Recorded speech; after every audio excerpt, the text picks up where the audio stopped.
Jeudi 24 septembre 2020, bienvenue à la grande édition sur Esaü TV, les titres. Louise Mushikiwabo, la secrétaire générale de l'Organisation internationale de la francophonie, a été reçue en audience par le chef de l'État au palais de la Marina ce jour.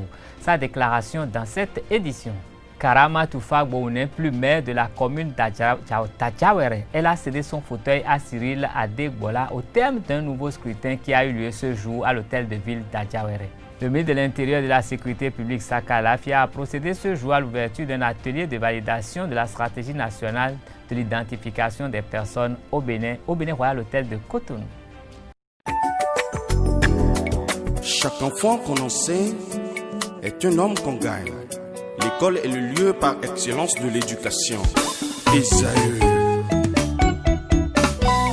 Étudiants, étudiantes, nouveaux bacheliers, parents d'élèves, une raison de plus pour choisir l'excellence. Et oui, bénéficier des demi-bourses et de réduction de scolarité à Esaü. Payer 250 000 au lieu de 500 000 en licence 1, 2 et 3 sciences juridiques, économiques, de gestion et en journalisme. Et pour les 100 premières inscriptions en administration des finances et administration générale, bénéficier d'une réduction et payer 400 000 au lieu de 500 000. En master 1 et 2, 500 000 au lieu de 800 000 en administration des affaires, 600 000 au lieu d'1 million en journalisme. Faites partie des 100 premiers inscrits en administration des finances et administration générale pour bénéficier de la réduction. Payez 800 000 au lieu d'1 million. À Esaü Cotonou et Parakou, la rentrée est effective. Le dossier d'inscription est disponible en téléchargement à l'adresse suivante www.esaü.bj/esaü2019 ou renseignez-vous à Esaü Cotonou au 96 80 55 11 98 98 14 00 90 93 65 21 à Esaü Parakou au 96 68 16 14 97 77 51 47 à Esaü, l'épanouissement et le développement est au cœur de notre succès.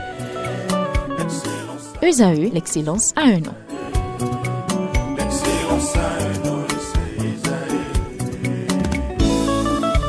La rumba, c'est la musique des sages.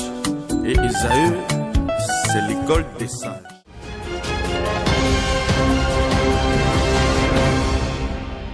Mesdames et messieurs, bonsoir. Arrivée à Cotonou dans la soirée de ce mercredi 23 septembre 2020, la secrétaire générale de l'Organisation internationale de la francophonie, Louise Mushikiwabo, a un agenda très chargé. Elle a été reçue en audience par le président Talon ce jour. Suivez cette déclaration à la sortie de ce tête-à-tête avec le président béninois.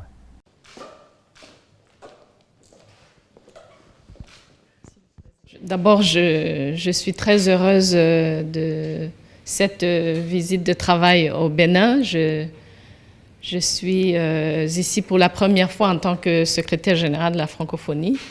Le Bénin est un pays très actif dans notre organisation depuis bien longtemps. C'est un pays aussi qui, pour nous, représente, de par son implication dans les différentes activités, notamment de l'OIF, dans la participation sur des missions politiques, dans la participation sur les formations, par exemple, dans le domaine de l'entrepreneuriat, et beaucoup plus récemment dans la réponse à un appel à projet sur un fonds de la francophonie pour les femmes qui ont été affectées par cette crise sanitaire. On a reçu du Bénin plus de 100 réponses à l'appel à projet pour des projets vitaux pour les femmes qui sont dans le secteur informel. Donc pour nous, le Bénin représente un État membre, j'allais dire modèle, qui s'implique, qui réagit, qui contribue également. Donc cette visite était très importante et j'ai eu le bonheur d'échanger avec le président de la République sur le Bénin et la francophonie, la collaboration, notamment sur des questions liées à l'égalité femmes-hommes, à l'autonomisation des femmes, sur des questions politiques d'ordre national, d'ordre sous-régional, d'ordre international. Et nous avons également parlé d'un sujet de convergence visible entre notre organisation, la francophonie et le Bénin, qui est le numérique, un domaine dont ce pays a fait un pilier du développement économique. Et donc voilà, en substance, le cœur de la discussion avec le chef de l'État que j'aurai le plaisir de revoir à la fin de la journée. Je crois que ce qui a été au cœur de la discussion entre Madame la Secrétaire générale et le Président de la République a été une lecture, une explication sur les progrès qui sont en cours ici. Elle a voulu comprendre ce qui se passe dans les réformes politiques.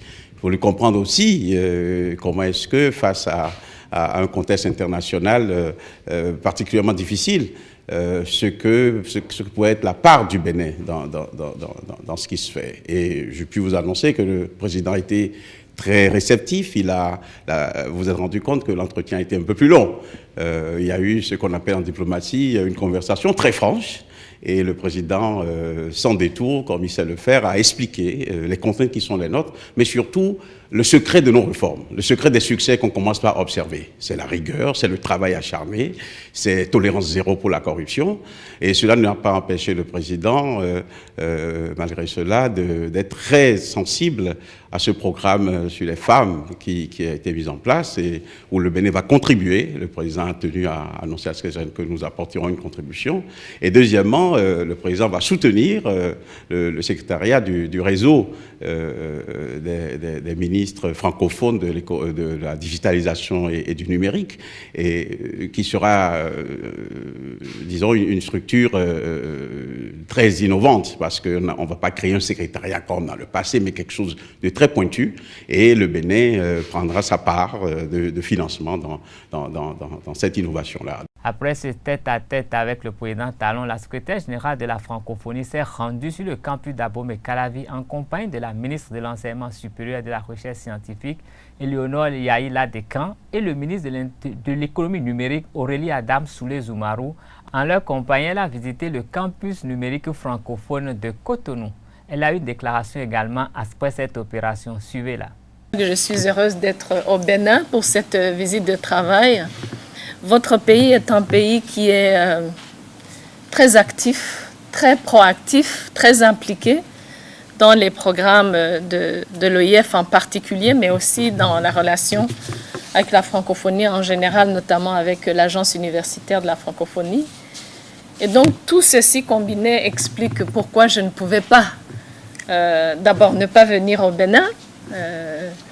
J'ai attendu que la crise s'estompe, la crise continue en quelque sorte, mais on sera obligé de vivre avec, et c'est pour cela que j'ai tenu à venir en cette période même encore difficile. Je voulais vraiment marquer l'importance de ce pays, des programmes que nous réalisons ensemble, et donc c'est vraiment à moi de vous remercier. Je suis très curieuse de voir, de parler, de comprendre. Je connais un peu l'histoire de l'université. Encore une fois, dans la préparation de ces visites, j'ai lu beaucoup sur le recteur, sur les étudiants, sur les opportunités. Et je suis vraiment plutôt ici pour vous découvrir et surtout vous dire que moi, j'ai reçu comme mandat de chef d'État il y a 1 an et demi de redynamiser, de moderniser et de donner plus d'influence à l'organisation qu'est la francophonie, qui a aujourd'hui 50 ans.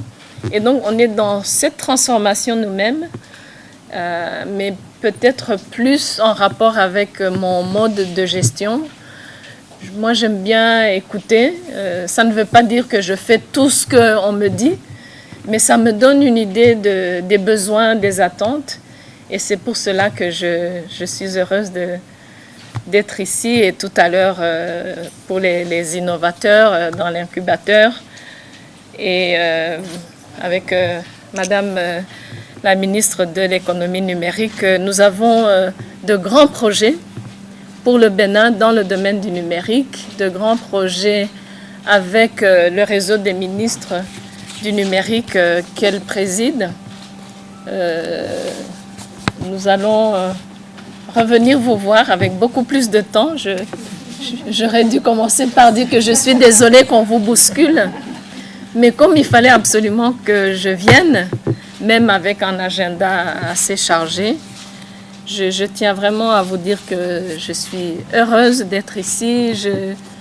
j'attends encore une fois de comprendre, d'écouter, de savoir où on peut faire des ajustements et aussi pour partager aussi cette ambition que cette organisation qui est la vôtre aussi a, qui va aller en augmentant avec ma petite équipe qui est ici, dont mon conseiller dans le domaine de l'innovation et du numérique, Mohamed Traoré, Lorraine Jiménez qui est plutôt dans le domaine politique, la francophonie politique, et Florian Goutal qui est sur un grand projet qui me tient à cœur aussi, qui est le Fonds de la francophonie pour les femmes.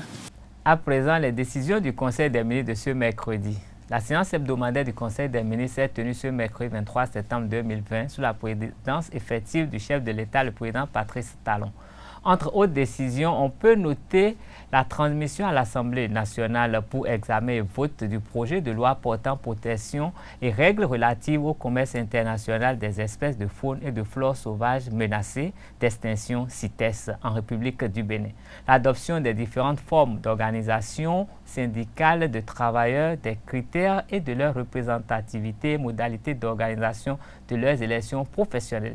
Je vous invite à suivre le porte-parole du gouvernement, Alain Orunla, au cours du point de presse à l'issue du Conseil.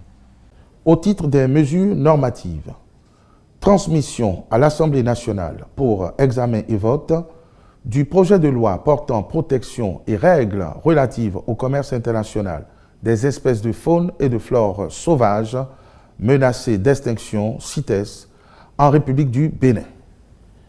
La convention CITES a été adoptée en 1973 et notre pays y a adhéré en 1984. Elle a pour objectif de garantir que le commerce international des animaux et plantes ainsi que leurs dérivés ne constitue pas une menace à la conservation de la biodiversité, mais qu'il repose sur le principe d'une utilisation durable des espèces sauvages. Afin de la rendre applicable au plan interne, il est un préalable de l'intégrer au droit national. L'adhésion à cette convention permettra de prendre en compte les critères fondamentaux pour son application effective, notamment la désignation des autorités de gestion, de contrôle et des autorités scientifiques CITES, l'interdiction du commerce en violation des dispositions de la Convention, la définition des infractions et de leurs sanctions en cas de commerce illicite, la gestion de la confiscation des spécimens possédés ou commercialisés illégalement, adoption des différentes formes d'organisation syndicale de travailleurs, des critères de leur représentativité et modalités d'organisation des élections professionnelles.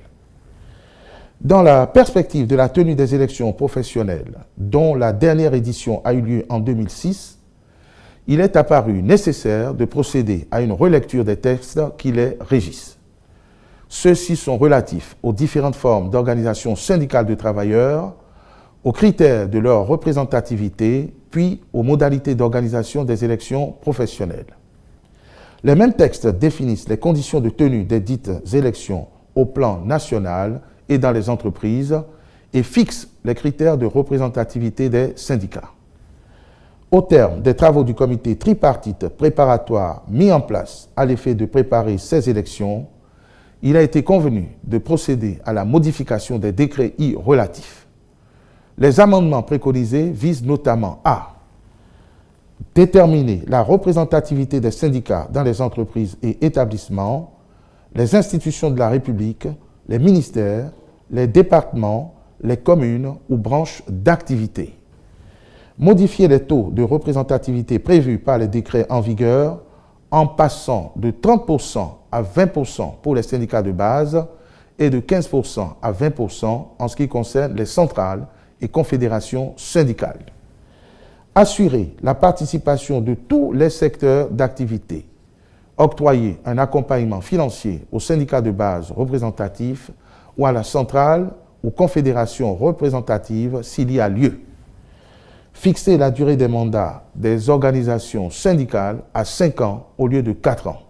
Le Conseil a marqué son accord pour cette nouvelle réglementation et instruit les ministres concernés par le sujet d'en assurer la mise en œuvre. Restons avec le ministre Alain Orumla qui notifie ici les modifications du décret portant création, approbation et statut du Centre de promotion de l'artisanat CPA et nomination des membres de son conseil d'administration. Intégration de 76 auditeurs de justice dans le corps des magistrats et la mise en œuvre des recommandations issues des missions d'investigation de différents corps de contrôle dans les formations sanitaires publiques sont également des décisions prises au cours de ce conseil. Je vous invite à suivre à nouveau le ministre Alain Orumla. Au titre des autres mesures normatives, sont adoptés les décrets portant modification du décret portant création et approbation des statuts du Centre de promotion de l'artisanat CPA et nomination des membres de son conseil d'administration, puis intégration de 76 auditeurs de justice dans le corps des magistrats. Au titre des communications, mise en œuvre des recommandations issues des missions d'investigation de différents corps de contrôle dans les formations sanitaires publiques. L'analyse des rapports des dites missions fait apparaître des cas multiples de manquements graves à la déontologie administrative et à l'orthodoxie financière dans le fonctionnement de la plupart des structures concernées. Ainsi, les investigations ont notamment relevé des cas de désobéissance avérée à la hiérarchie, d'exécution et de paiement de plusieurs commandes irrégulières avec l'utilisation de fausses pièces justificatives, de création d'entreprises fictives et ou d'usurpation de titres de directeur d'entreprise. Sont également constatés dans les mêmes formations sanitaires la vente illicite de médicaments, l'abus de biens publics, la mauvaise gestion caractérisée et le rançonnement. Les missions ont en outre révélé l'accomplissement par des agents de la catégorie des aides-soignants et certains paramédicaux d'actes ne relevant pas de leurs compétences. Au plan administratif, les faits ainsi incriminés, en raison de leur extrême gravité, sont passibles de révocation ou de rupture du contrat de travail. Aussi, dans sa détermination à instaurer une gestion rigoureuse des deniers publics, à lutter contre l'impunité et en vue de combattre durablement les mauvaises pratiques préjudiciables à l'amélioration de l'offre de soins aux populations, le Conseil a-t-il autorisé l'application des sanctions disciplinaires les plus fermes contre les agents mis en cause, indépendamment des poursuites judiciaires qui seront engagées à leur encontre. Par ailleurs, les ministres chargés d'assurer le suivi de ce dossier sont instruits à l'effet de mettre en œuvre les recommandations des différents rapports concernant notamment le renforcement des dispositifs de contrôle interne et de protection des actifs liquides, l'interdiction des pratiques de préfinancement des dépenses par des ponctions directes sur les recettes, le recouvrement des fonds détournés et des fonds liés aux dépenses déclarées inéligibles. Au titre des rencontres et manifestations internationales, le Conseil a autorisé la participation du Bénin à la 64e session de la conférence générale de l'Agence internationale de l'énergie atomique, AIEA, à Vienne, en Autriche. Au titre des mesures individuelles, M. Kossi Venant Célestin Quenom est nommé directeur général de l'Agence nationale de protection sociale. Une brève dans cette édition. Élu maire au thème des communales du 17 mai dernier, Karamatou Fagbon a perdu son fauteuil de maire de la commune d'Adjaouere au profit de Siri Adebola à l'issue de l'élection de ce jour 24 septembre 2020.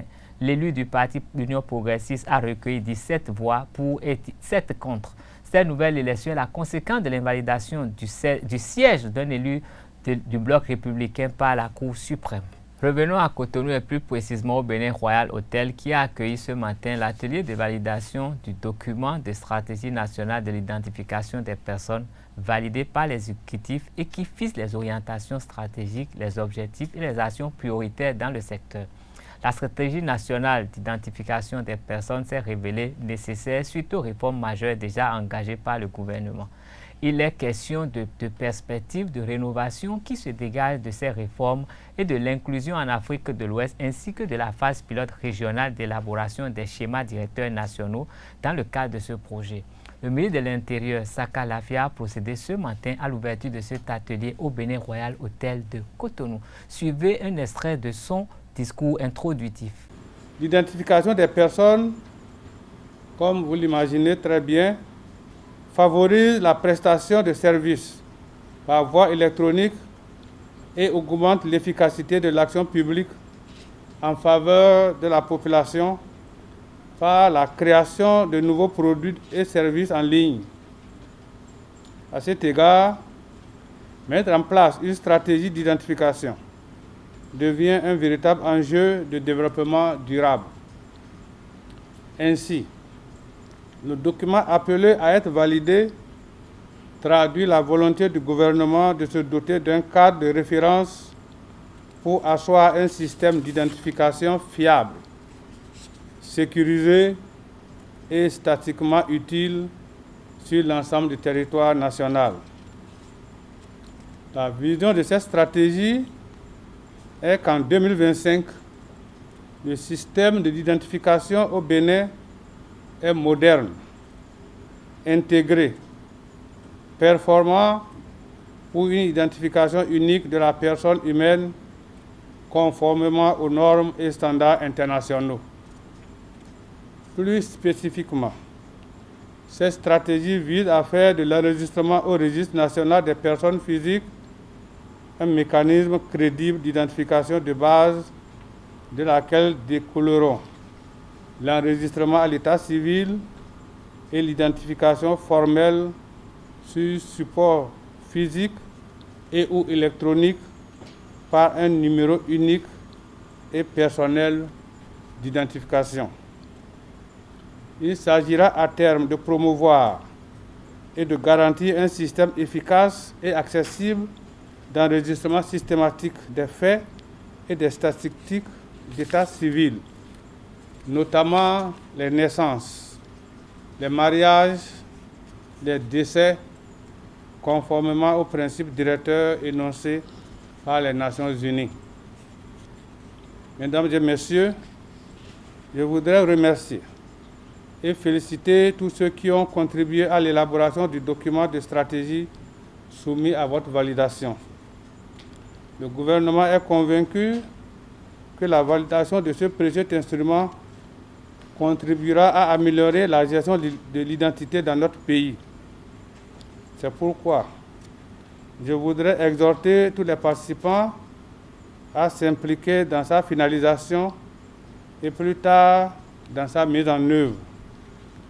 Aux partenaires techniques et financiers, je lance un appel pour participer activement au présent atelier en vue d'améliorer le document. Au-delà, le gouvernement attend d'eux une contribution à la mobilisation des ressources nécessaires au financement de sa mise en œuvre. Ainsi se referme cette édition. Merci de nous rester fidèles. Rendez-vous à demain pour une autre page d'information. Bonsoir.